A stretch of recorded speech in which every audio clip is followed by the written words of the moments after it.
something. It's chosen. Decision falls to you. Aye, lass. And I've come to a decision. Mercer Frey tried to kill both of you. He betrayed the guild, murdered Gallus, and made us question our future. He needs to die. We have to be very careful, Brynjolf. Mercer is a nightingale, an agent of Nocturnal. Then it's all true. Everything I heard in the stories. The Nightingales, their allegiance to Nocturnal, and the Twilight Sepulchre. Yes. That's why we need to prepare ourselves and meet Mercer on equal footing. Just outside of Riften, beyond the southeast gate, is a small path cut up the mountainside. At the end of that path is a clearing and an old standing stone. I'd ask you both to meet me there.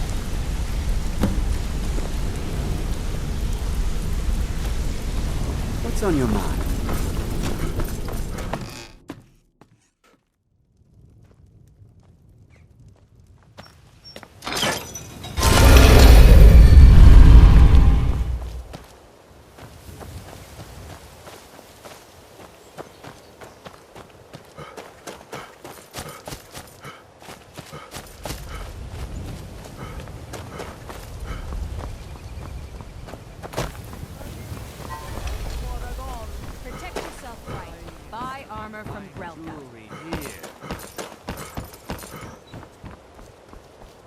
Sure, I'm a dirty beggar.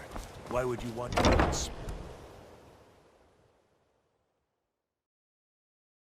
Hey, don't look at me that way. Who are you to judge me? Welcome. Allow me to recommend the Blackbriar Mead, the purest brew in all of Skyrim.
I'm glad you're here. This is the headquarters of the Nightingales, cut into the mountainside by the first of our kind. We've come to seek the edge we need to defeat Mercer Frey. If you'll follow me, I'll try to explain on the way.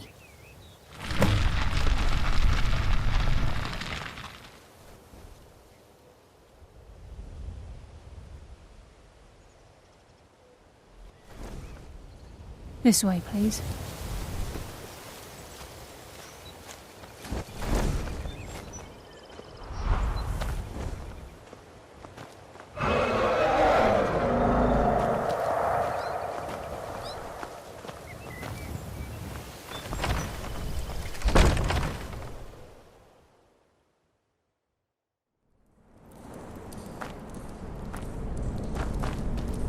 So this is Nightingale Hall.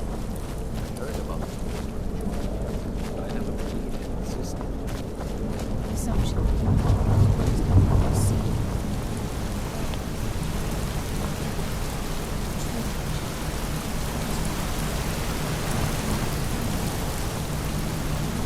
trying to understand why it will. I'm no priest. I'm certainly not religious. Why pick me? I think we can trust Carlia. Let's see what she's on about.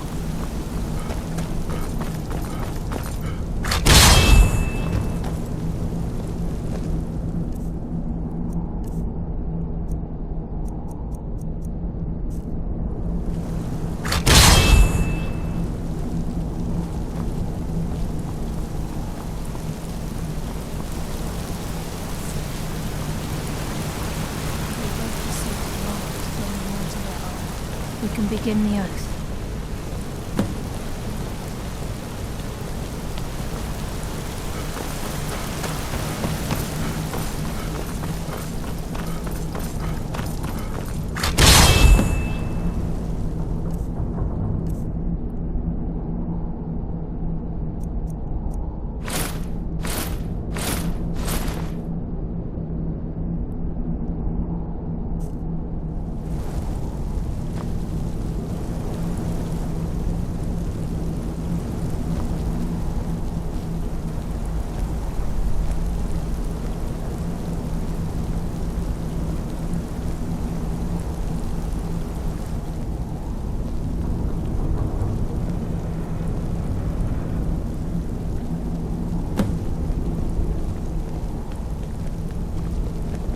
I think we should trust the lass and take the deal.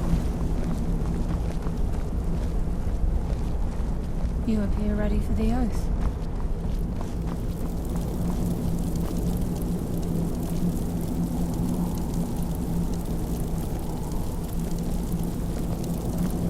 Okay, lass. We've got these get-ups on. Now what? Beyond this gate is the first step in becoming a nightingale. Whoa there, lass. I appreciate the armor, but becoming a nightingale? That was never discussed. To hold any hope of defeating Mercer, we must have Nocturnal at our backs. If she's to accept you as one of her own, an arrangement must be struck. What sort of arrangement? I need to know the terms. The terms are quite simple, Brynjolf. Nocturnal will allow you to become a nightingale and use your abilities for whatever you wish. And in return, both in life and in death, you must serve as a guardian of the Twilight Sepulchre. Aye, there's always a catch. But at this point, I suppose there isn't much to lose. If it means the end of Mercer Frey, you can count me in. What about you? Are you ready to transact the oath with Nocturnal? Good. After I open the gate, please stand on the western circle.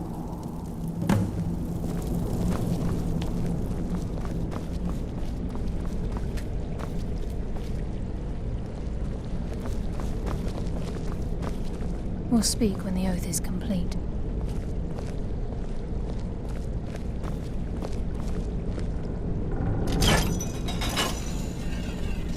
Time's wasting, and Mercer's still out there. Let's get this show on the road.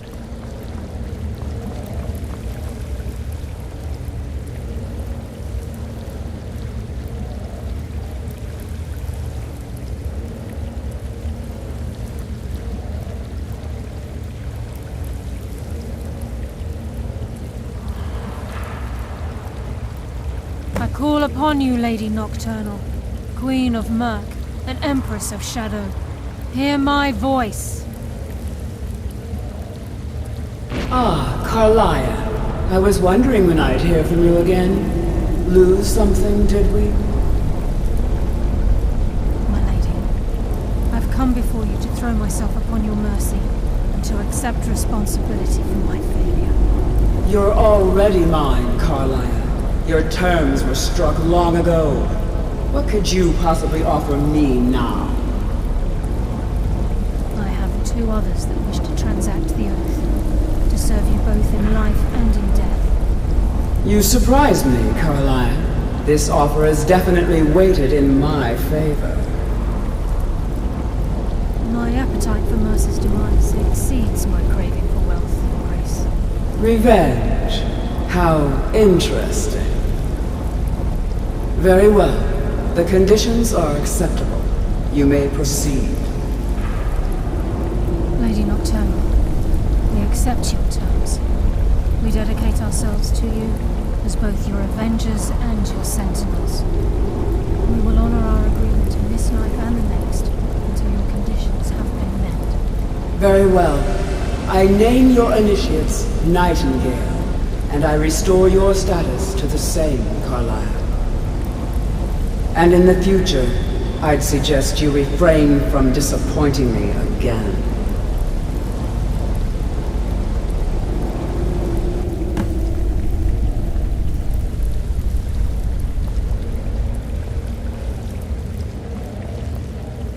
You've transacted the oath.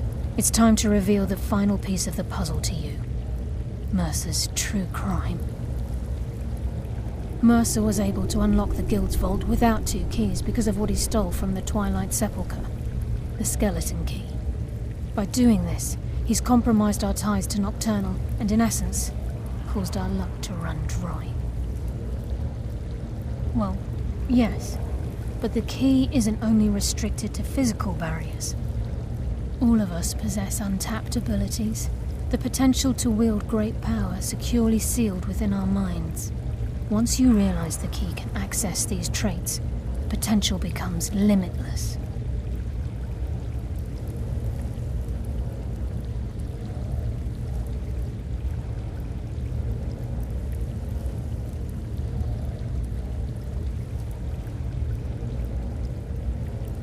Good. Then you understand why this is about more than just Mercer's lust for power. If the key isn't returned to its lock in the Twilight Sepulchre, things will never be the same for the Guild. As time passed, our luck would diminish to the point of non-existence, and whether you know it or not, our uncanny luck defines our trade. Very true. In our line of work, it's quite rare we set out to return a stolen item to its rightful owner. Before we depart, Brynjolf has some business to discuss. I suggest you listen to him. Listen, lad. There's one last piece of business we need to settle before we go after Mercer. The leadership of the Guild. Listen, lad. There's one last piece of business we need to settle before we go after Mercer. The leadership of the Guild. Carlia and I had a long discussion before you arrived here. Thanks to your efforts, Mercer's treachery has been exposed. After we deal with him, all that remains is restoring the Guild to its full strength. As a result, we both feel that you have the potential of replacing Mercer as leader of the Thieves' Guild. I've been at this game a long time, my friend. A long time. I've stolen trinkets from nobles and framed priests for murder. I'm good at what I do, maybe even one of the best, but it's all I know. I've never been one to lead, never desired it, never cared for it, don't want it.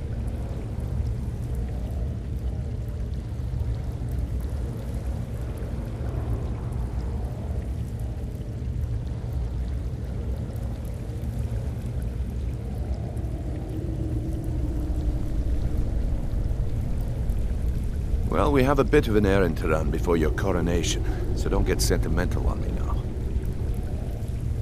Then it's decided. When this is all over and Delvin's contacts assure me that we've regained our footing in Skyrim, we'll handle the details. Until then, we have quite the task ahead.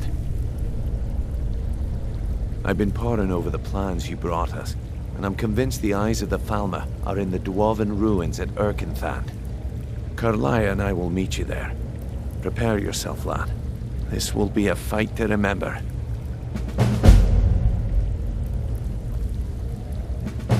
Aye, and some of what Carlia said is starting to make sense. Mercer may have damaged our reputation and raided our coffers, but this goes well beyond even his twisted form of larceny. Old Delvin kept calling it a curse, and we all laughed at him. Looks like the joke's on us.